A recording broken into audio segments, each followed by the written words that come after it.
So in this house, we actually have a situation where we have what we call two sky bridges. We've got an internal sky bridge and we've got an external sky bridge. When you're designing things, you need to be flexible all the time and you need to look for opportunity.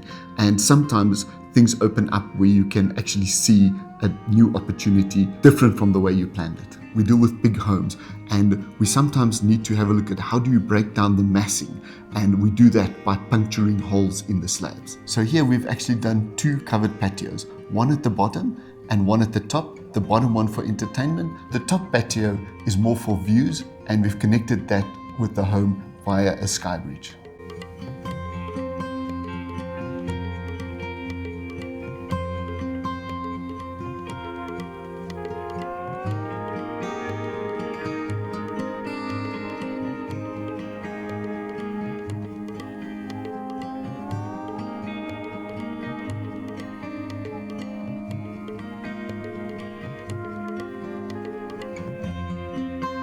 Something that becomes a challenge, especially when one works on different estates, is how do you manage the massing on the house that the house doesn't feel too big.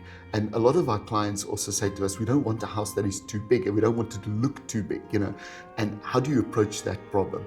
So we wanted to create a feeling that the home is very light when you get to the top, although we still wanted to create the massing that we wanted. So what we did in certain areas, we actually did cantilever slabs where we actually punched holes in that slab.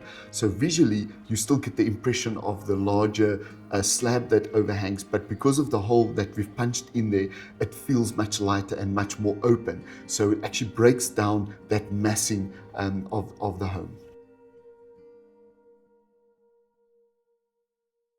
You see, I get excited when I go to the site and when I speak to the client, and I love to hear the client's brief. I love to understand the dynamics of the family and how they entertain and stuff like that. And at the end of the day, I bring all of those ideas into my design so that it's my design, but it's not for me. It's actually for somebody else. I'm never going to live there, but I want it to be cool, but I need to design it for you. Otherwise, if I don't, I will go through countless revisions just trying to get my design for you. I need to understand you, and that way we get the design right. What we wanted to do is to bring in that light and airy feeling into the house, where the house is actually a void in the center and we've got our atrium and garden in that area. And I'll explain to you now what happened when we started doing the VR images. We realized some things which I'll bring to you now.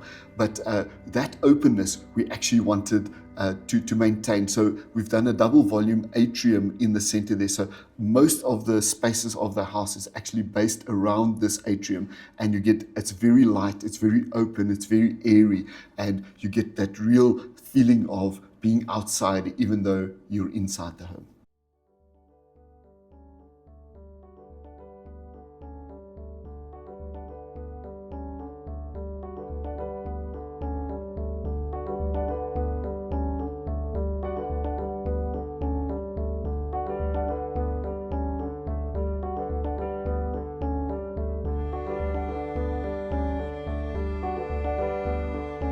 So in this particular house, as I said earlier, we've got two sky bridges. So the one which is actually in our entrance hall, so as you come up the staircase, we have a double volume overlooking the entrance hall, which is a very nice open area.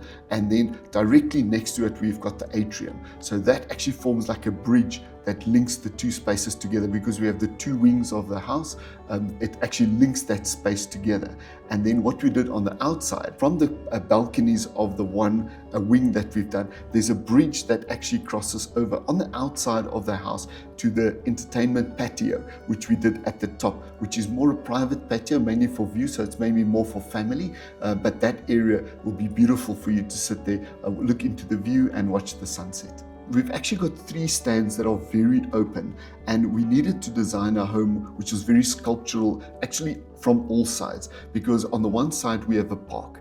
On the two other boundaries we have a street. So we have a corner on this side with a park on the opposite side. So we've got three sides that will be always exposed to somebody viewing it. So the whole house is actually designed in a sculptural manner where it doesn't matter where you view the house from, it always looks beautiful from every aspect. In this design, we've actually used like almost slats that go vertically down. So those have got a dual function. So sometimes we utilize them in order to screen the light, and sometimes we utilize them in order to disguise columns, and sometimes we use them as supports. So they look like a screening device, but they're actually supports where we can actually eliminate columns, which sometimes become something that's very big and in your way.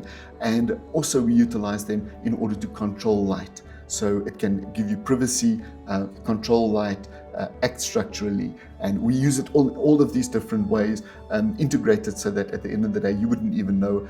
You would just look at it and say, okay, the picture for me looks pretty. Even though we're looking at what's going to give us the best aesthetic result, to call it pretty for this discussion, but at the end of the day, there's a lot of thought that actually goes into. We utilize them in a way that actually complements the design and the picture and what we were trying to achieve, rather than just slapping on things randomly on the outside of the house just because we think it's going to look nice.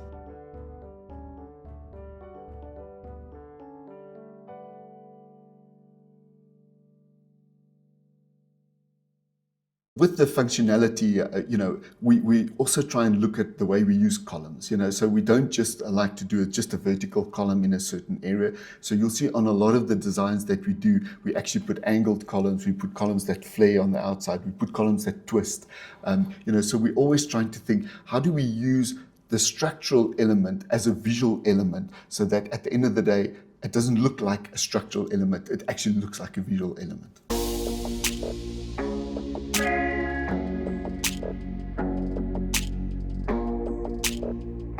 When you actually start changing the support columns from just a vertical column to an angled column, it immediately changes your perception of that column.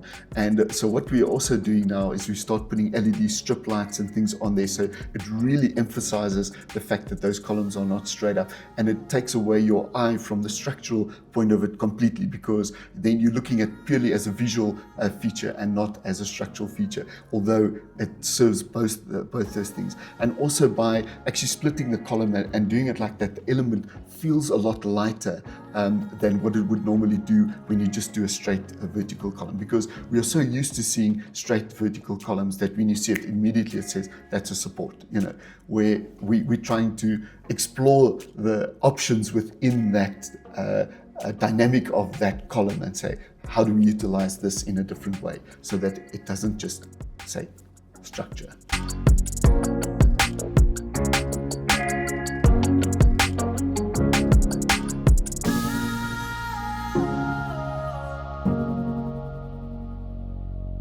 Working hand in hand with that actually is actually punching holes into slabs. It actually makes that slab a lot lighter, and it's a lot easier for us to support them as well. Not only does it give us that visual effect where you're actually breaking down the massing of that space, but it actually lightens the load on that slab and also on the columns and on the structure, and that also has a cost implication at the end of the day. It would be interesting to hear from the viewers what their opinion is. Maybe have a look at some of our videos and tell us what you think about our angled columns and actually using it in a different manner.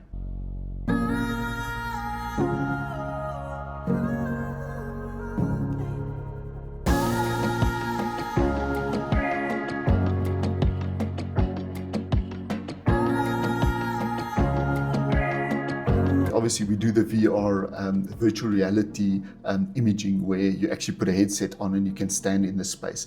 And what we do is, as we're developing the 3D and the plan, so on plan, something works in a certain way, but when you are actually in that space almost live, in the virtual reality, it actually opens doors for you where you actually realize, hang on a second guys, I can actually do this in a better way. And that's exactly what happened in this particular plan. Initially, the swimming pool was in front of the patio, and the patio was actually a lot shallower and a lot longer. But what we realized is that if we turn the swimming pool and we face it in between the two arms of the building that we've done, it actually becomes a beautiful feature as you walk in, and it allows us then to change the patio, which gave us the opportunity to do the sky bridge to link the spaces above, and also the interaction with the patio didn't change, but it actually enhanced that entire feeling. Thank you for watching. I cannot wait to read your comments and please like and subscribe, and we'll share some more interesting designs and features with you.